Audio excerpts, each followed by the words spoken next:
at that very moment, I realized, oh, I'm dead, but this is quite fine. I don't care. I knew I was dead. And I also was sorry that I was leaving all the people that I loved and that loved me. My immediate reaction from the separation from my body was that I was really confused. I didn't know what was going on. It was just like I was, and I think because it was just so traumatic. I was just there in the presence of God, and I was surrounded by light, and it was just brilliant light. And in some way, I felt the existence of God. And I was saying, isn't this wonderful? What wonderful feelings I had here. I felt such tremendous love coming towards me that I can't even put into words what that kind of love felt like.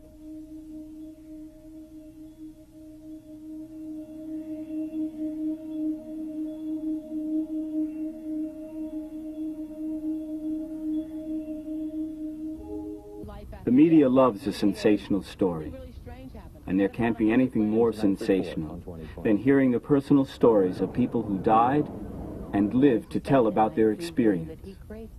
These stories aren't just media events, but the personal lives of ordinary people, lives filled with ordinary things, except for the brief time they felt they were on the other side of death.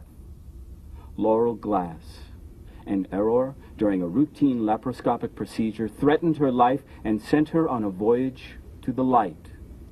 Gloria Woodward, after having her thyroid removed, had a relapse and an encounter with a God-like presence. Al Sullivan left his body during open-heart surgery and met his deceased mother. Paul Hoffman fell down a cliff. Only recently has he started to recall his near-death experience. Maureen Clinton, for her, the near-death experience was a gift she doesn't want to forget. What happens when we die has intrigued mankind from the beginning. Different cultures have different beliefs of the afterlife, and many believe in the migration of the soul.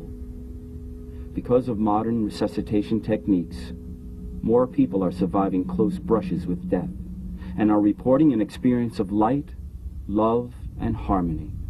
Is the near-death experience a spiritual evolution or a reaction to the trauma of the inevitable, death? We spoke with Professor Hewitt Cousins from the Theology Department at Fordham University and Director of the Center for Contemporary Spirituality. When I first learned about the near-death experiences from hearsay and a little reading, I had already been studying the writings of the mystics, of Augustine and Bonaventure, the Hesychast and so forth. And so I thought, they're very similar. It's remarkable. And then also I thought, well, that's to be expected. Author of Frontiers of the Soul, Professor Michael Grosso of Jersey City State College concurred. The profound similarity to religious or mystical experience. Mystics throughout the ages have reported similar encounters with beings of light, a sense of magnificent unconditional love. How would other cultures feel about someone who has had a near-death experience?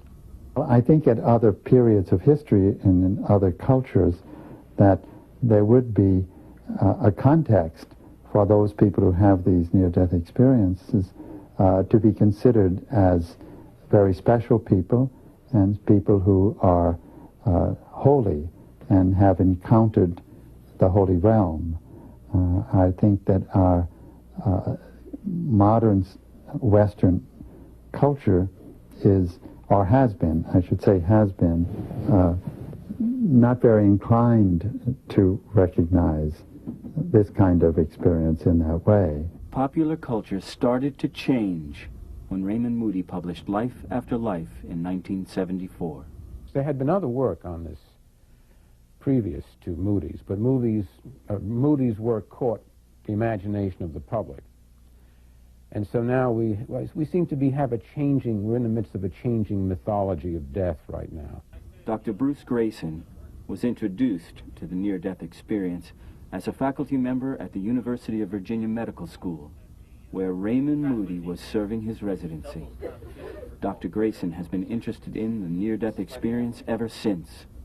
Currently, he is the Director of Research at the International Association of Near-Death Studies and is part of the faculty at the University of Connecticut Medical School. The near-death experience occurs to roughly 5% of Americans, which is about 1/3 of people who come close to death in a near-death event. It happens to people who are actually pronounced dead and then recover, as well as to people who just think they're going to die. For example, people who are in a car accident aren't physiologically impaired, but are afraid they're going to die momentarily. And these people have the same types of NDEs as people who actually are pronounced dead, whose hearts actually stop.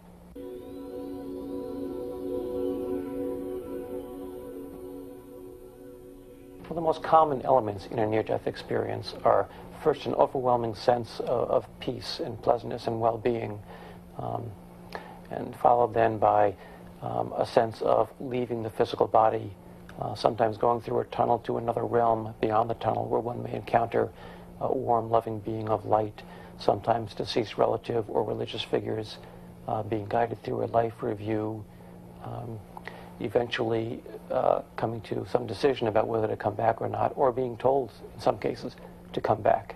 Among the theories that have been proposed to explain the near-death experience are that this is a malfunction of the temporal lobe, which is the area of the brain where memories, for example, are stored, which might explain the life review part of the near-death experience.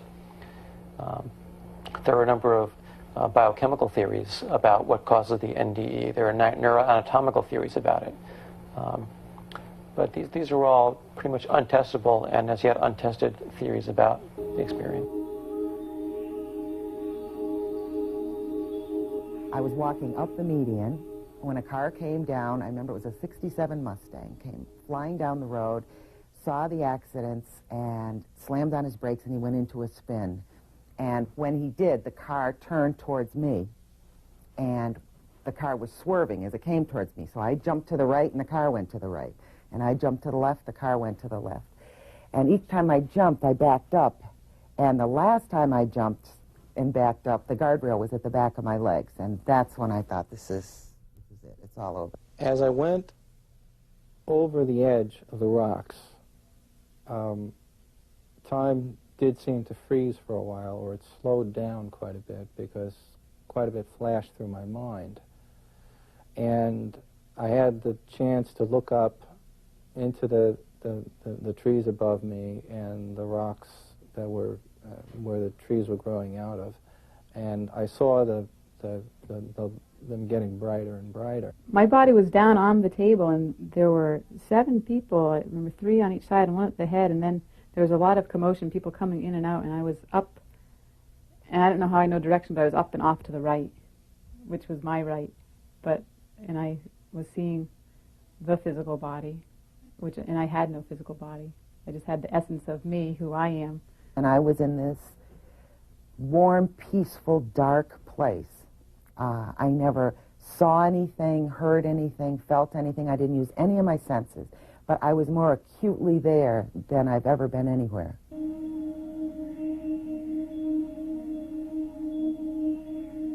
The first movement I saw in this darkness was what I refer to as an exact picture of the Grim Reaper. What with his brown cloak, his skeletal bony face and hands, and they were kind of yellowish, and they kind of beckoned to me to come towards it. About a year and a half ago, I had remembered that I sensed that someone was there, and I sensed that it was my grandfather, who had died about 8 or 9 years ago. We were pretty close, and what he was telling me was that everything's going to be all right. My brother-in-law came, and again, it was from my right upper side, and came, and I just knew it was him just from his presence, just from his laughter and smile, and just his energetic being. It was like coming home.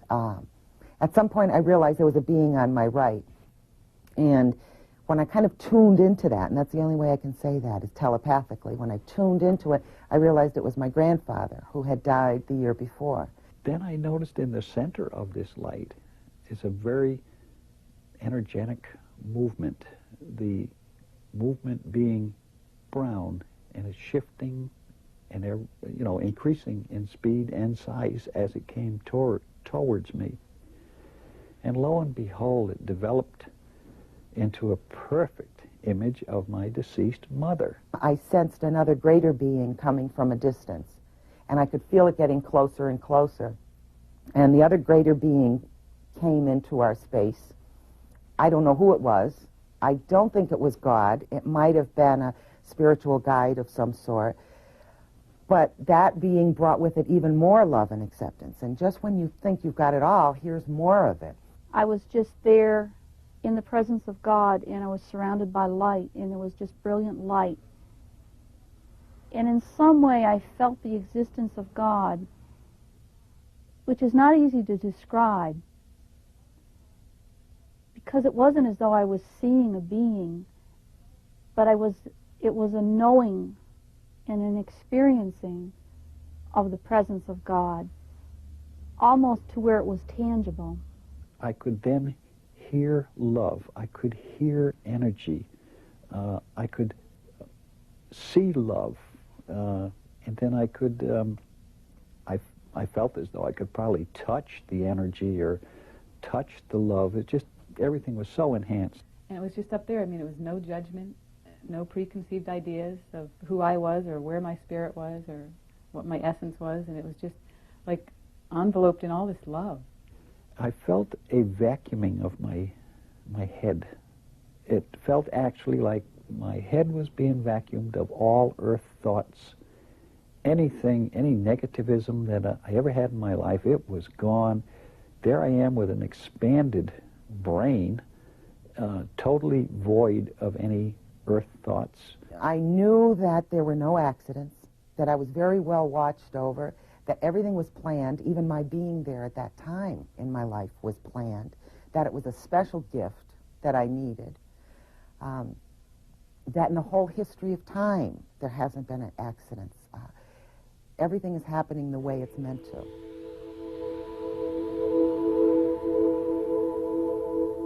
This presence of God communicated to me and called me by name, said, "Gloria, I can allow you to return to earth now, or I can allow you to give up your life. And which do you choose?" And I remember thinking, why is God asking me? My mother then said, "It's probably time that I go back." My brother-in-law was there too, telling me, "It is time you go back." I said, "I don't really want to go back. Do I have to?" I'm somewhat frightened because there was an entity down there that frightened me, and I don't want to go back that way. So I was with my grandfather, then the other being came, and we had some kind of telepathy thoughts going on very quickly. And I was into that, and I was into the peacefulness, and oh, this is wonderful. And then I realized that the conversation, so to speak, had come around to my coming back here. And it's like I startled, and I said, "Wait a minute, stop everything. You're not talking about me going back there. I don't want to go back." When I returned back to my body, my first reaction was, wow, there's so much pain.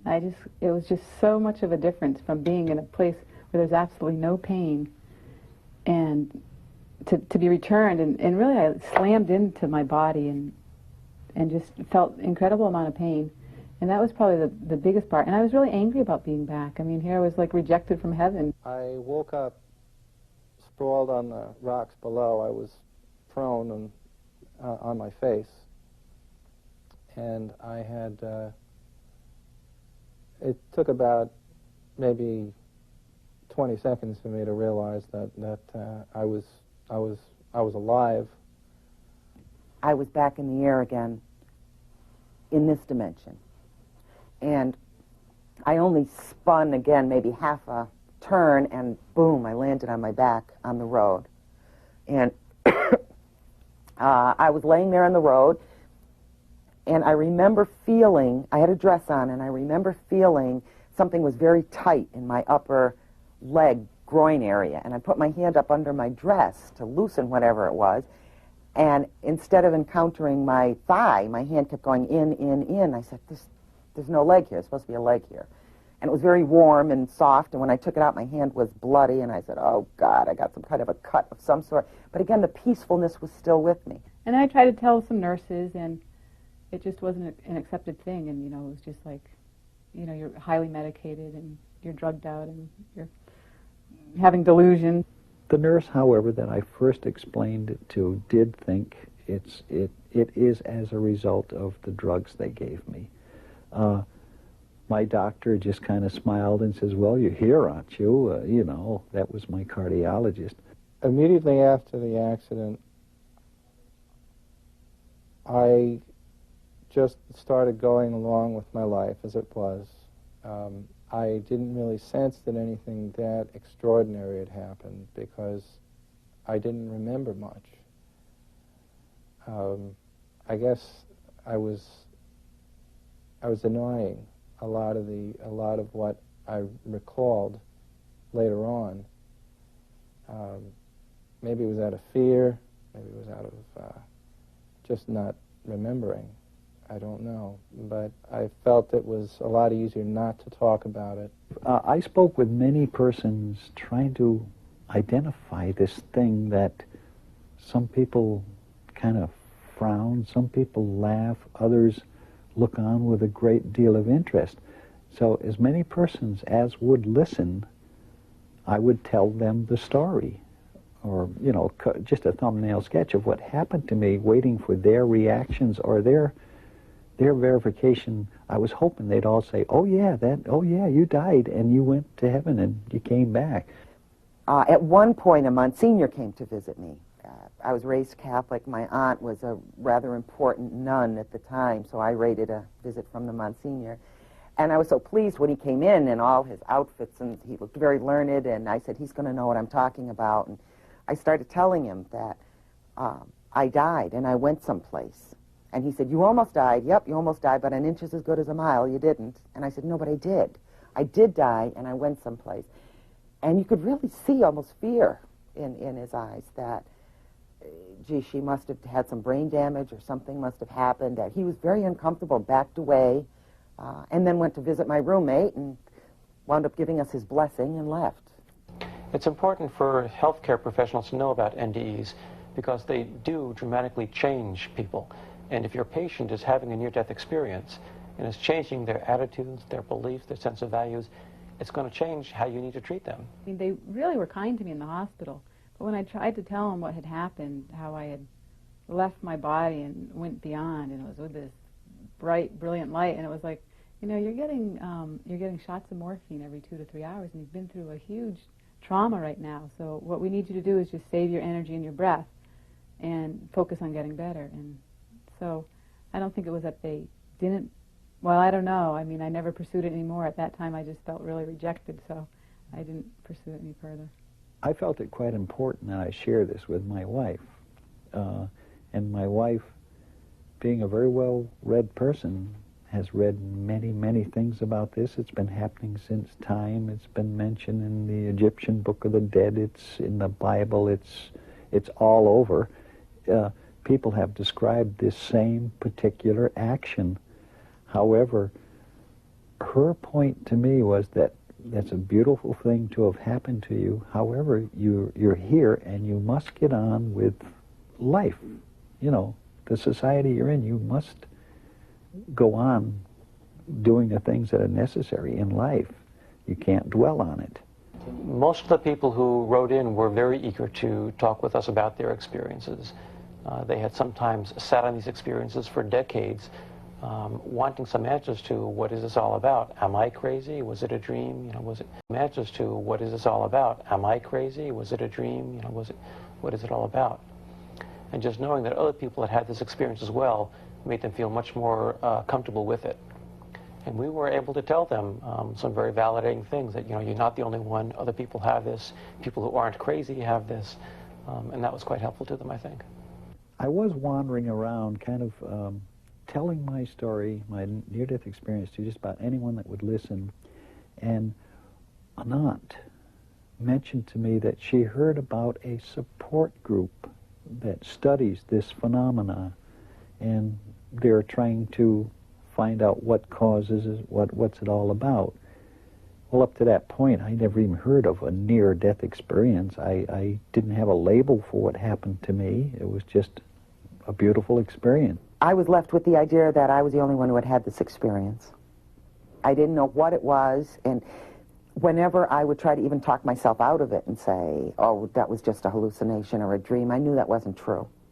So I just kind of put it in it didn't fit into any pigeonhole in my mind, so I just left it there somewhere, floating around, not attached to anything. And about 4 or 5 years later, I remember I was in the dentist's office, and I was reading a magazine, and it mentioned Elizabeth Kubler-Ross, and people who should have died but didn't, and what happened to them. And I remember being so startled that, my God, they're talking about the same thing that I went through. Well, very often people, once they have had a near-death experience, had a hard time readjusting to a, quote, normal life after that. The NDE taught them a lot of things that they didn't know about themselves, and sometimes made great changes in their attitudes about themselves, about life, in their belief systems, in their sense of values, in the sense of what's important in their life, what's important to spend your time on. And as a result of this, sometimes people couldn't go back to the lifestyles they had before. One son was somewhat skeptical and probably fell into the negative side. Yeah, I heard about this, but it's always in the Journal Enquirer or some other. Yellow journalism covers it all the time. And it has been, expounded upon in newspapers such as that, and, geez, don't tell anyone you know me type thing. Not immediately, but I would say within a month or two after the near death, I became increasingly aware that things were different with me. Yeah, well, 8 years I didn't talk about it, and I was going through an awful lot of rehab. I had quite a bit of back physical therapy and all kinds of the reparative surgery, so I didn't talk about it much. And I was starting to express it to a few friends, and then when I got into graduate school, into physical therapy, actually to study what I was given so much of through my rehab, I ran into some people there, and I was becoming more open to what I had been through, trying to understand the human body, and actually when I was dissecting cadavers to really see where I was injured, which it was really pretty significant to be able to actually go into a human body and see where all the injuries were. So it was time to really deal with it and talk about it. My wife, whom I've been married to for 34 years, I love her very dearly, and she just doesn't want this to be part of her life. I'm sorry that she doesn't. I feel very, very bad that she can't feel some of the good that I feel, and I just don't force it on her. If she doesn't want me to talk to people about it in our home, I don't. I mean, I'm still here on Earth to do Earth things, and one of them is to maintain a happiness with my wife, and one of the ways to do that is to kind of steer her clear of my near-death experience and the goings-on with it. Every second Monday of the month, hidden away in the University of Connecticut Medical Center in Storrs, Connecticut, people gather, some to sort out the past, others to discover a future, and all for the comfort. The meeting is the International Association of Near-Death Studies Support Group. Many have had a near-death experience. All are interested in the topic. When I got to the hospital, originally I walked by the room and I heard someone saying, "Well, my name is so-and-so, and I haven't had one," and so I thought it was an AA meeting, and I just kept on walking, and I couldn't find the room, so I eventually made it back there, and what they were talking about was that, well, I haven't had a near-death experience. Since my near-death experience, there were just so many unanswered things, and sometimes feeling uncomfortable because there was no one else to talk about this with. So when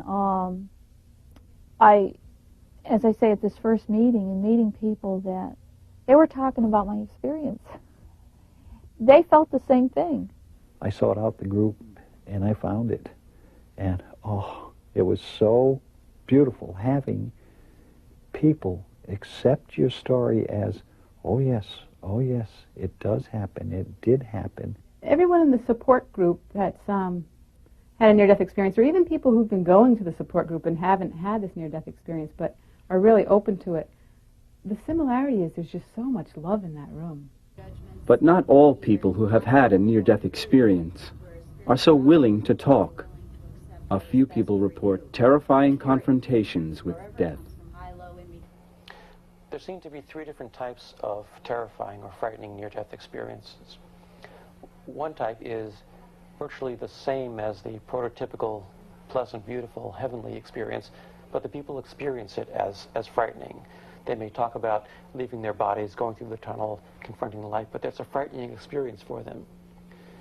And that at some point in the experience, they realize they can't fight anymore and they give up. And as soon as they give up, it becomes a beautiful experience for them. It's pleasant, it's peaceful, it's calm. A second type of unpleasant experience is a sense of endless void, of nothingness, of eternal nothingness, where there's no sight, no sound, nothing, just the individual, whatever that is at that point, without any body, and eternal nothingness.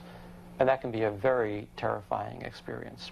People who have this often tell us that not only did it seem there was nothing then, but they felt like their whole life had been a fantasy and never existed, that nothing ever existed.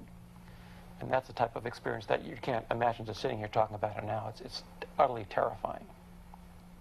A third type of unpleasant experience is the one that has frank, hellish imagery. People talk about demons, about pits, about fire and brimstone. And while these seem to be less common than the other types, they do occur to people. What happens when we die? Only the dead can say. The 5 subjects interviewed here have had brushes with death, which have all changed their lives. I felt within myself that I would accept whatever it was that God wanted of me. And the next thing I know, I was back on earth and, back in my circumstances, and just totally amazed. I don't fear death. In fact, I don't believe that I even feared death before my fall, but now I have even a more profound sense of peace about it. I would like not, at my death, to have any mourners. It should be I that would do the grieving, that I had to leave them and reside at a far better place. This experience was a wonderful, wonderful gift that was given to me. I wound up being able to look at myself totally different. Whenever I kind of get lost, I pull back to seeing me through the eyes of this other being. And it's wonderful. But there's such a wonderful world on the other side, and it's nothing to fear, and it's actually really, I can't wait, but, it's not my time yet either. I've got more work to do here.